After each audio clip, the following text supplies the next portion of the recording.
Once you've been handed the keys to a home that you just purchased, you're going to finally untense your shoulders for what feels like the first time in years. Real estate is exciting, it's full of passionate people, and your first foray into this space is going to be both unforgettable and likely kind of stressful. Now there's a lot going on and a lot of unknowns going into your first home, but you can prepare for your real estate investment early on by saving, evaluating your financial health, and communicating with experienced players in this industry. You can vastly increase the likelihood of securing that perfect home.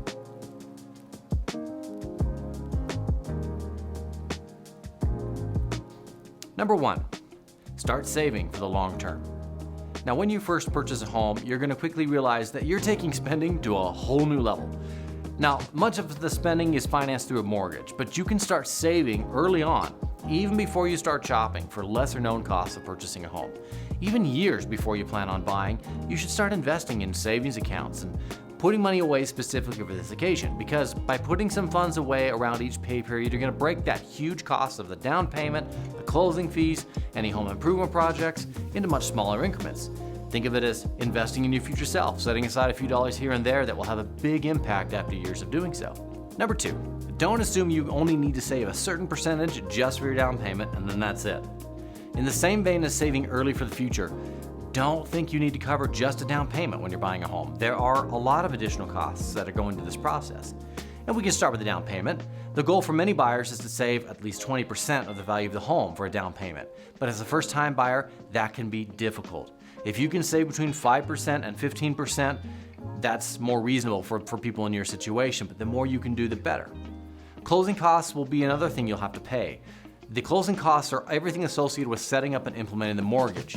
Now, your realtor can tell you exactly how much it will be, but it's typically between $5,000 and $15,000. And this is at the time of closing that you have to pay it. But it could be higher or lower depending on your individual circumstance.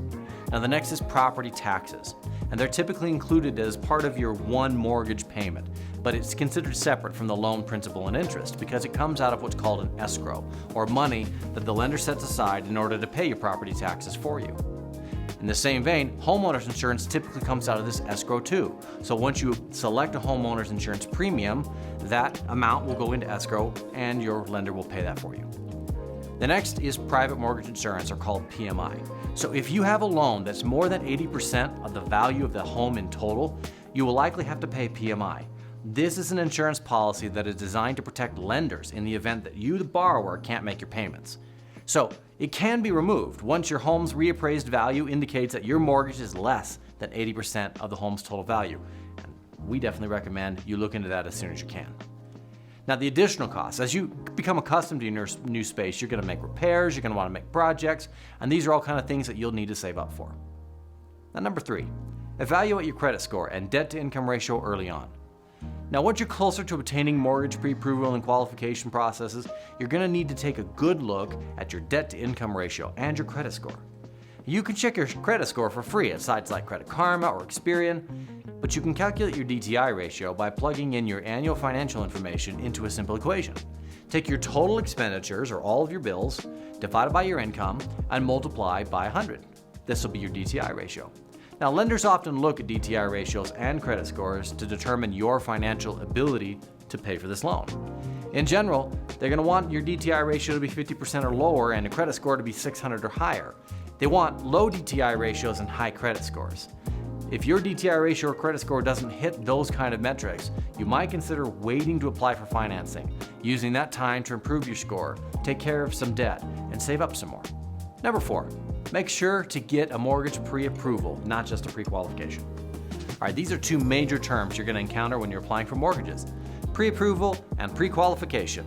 Now, one of these carries a lot more weight than the other, but both are going to be part of the financing process for your first home. So to pre-qualify for a loan, a lender will collect some basic information from you, determine how much house you can afford. It's typically a numbers process, and it's a process that relies on self-reported information. So lenders aren't going to do a thorough check on your finances or your credit history. A pre-qualification doesn't carry as much weight because it's not really official. It's not done yet. It's just some budgetary figures. It's useful to help you understand your own situation before you seek pre-approval. Pre-approval is a step to actually go through the process of getting the loan set up, all but actually doing it. During that pre-approval process, loan officers gather financial records, like bank statements, credit scores, tax returns, to calculate how much financing you will actually qualify for with all of the real numbers in there. After that, all you need to do is find a home and determine the price you're going to be paying. As a first-time home buyer, you'll want to get pre-approved after going through your pre-qualification process so that you can start looking for specific homes. Again, buyers are not likely to even consider first-time home buyers who haven't attained pre-approval. So get that pre-approval immediately, and that'll increase the likelihood that you'll get into a home. Number 5, don't go with the first option that comes your way. Purchasing a home is one of the most major milestones for most people. As such, it's important to make sure that your decision is made after good consideration. Evaluate your choices along the way. Don't just settle for the first option you find, especially early on. And we're talking about realtors, mortgage lenders. Weigh the pros and cons of the people you might interact with and the decisions you're going to make. Put some real thought into the steps you're taking. Since multiple people and families are often vying for the same space, the home is a different matter. You may have to settle for a starter home now and then allow that home to appreciate before reselling and getting into your next one.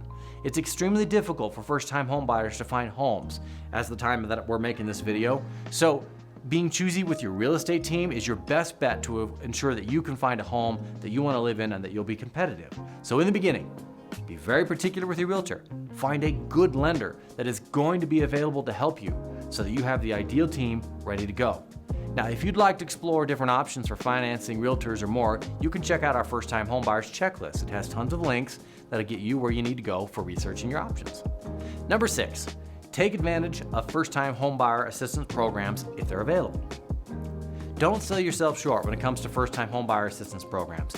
There are some federal and state-level programs, and it's offered to help offset the burden of buying a home for the first time. Now, these assistance programs can pay dividends, both when you initiate the purchase of your home and later down the line. Here's a couple of the perks that can be made available for first-time homebuyer assistance programs. It could be things like secured lower interest rate mortgages, or maybe some down payment assistance or closing cost assistance. Now, because the real estate market can be incredibly competitive for first-time buyers, keep in mind that first-time programs are going to be limited in availability. They're not always available, and they're not always available for everyone. So it's worth investigating thoroughly. Talk to your realtor. See if you meet the qualifications. Or maybe the program has some capacity or doesn't. Your realtor will know how to help you figure out if you can get into a program that makes sense for you. Number 7, make sure you're buying a home you can afford.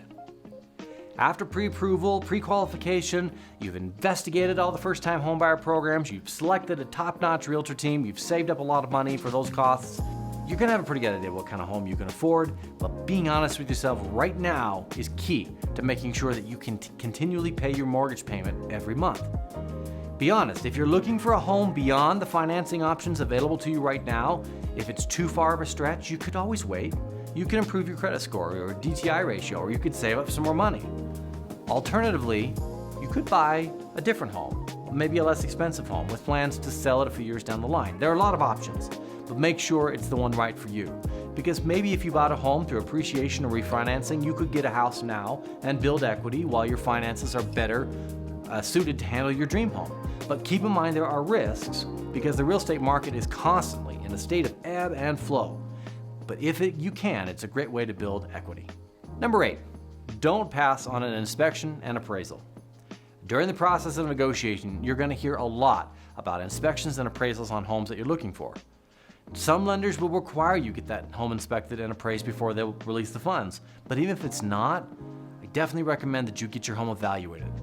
Home inspections are important. They can reveal problems or damage that's not obviously apparent to you during an initial walkthrough, especially as a first-time home buyer.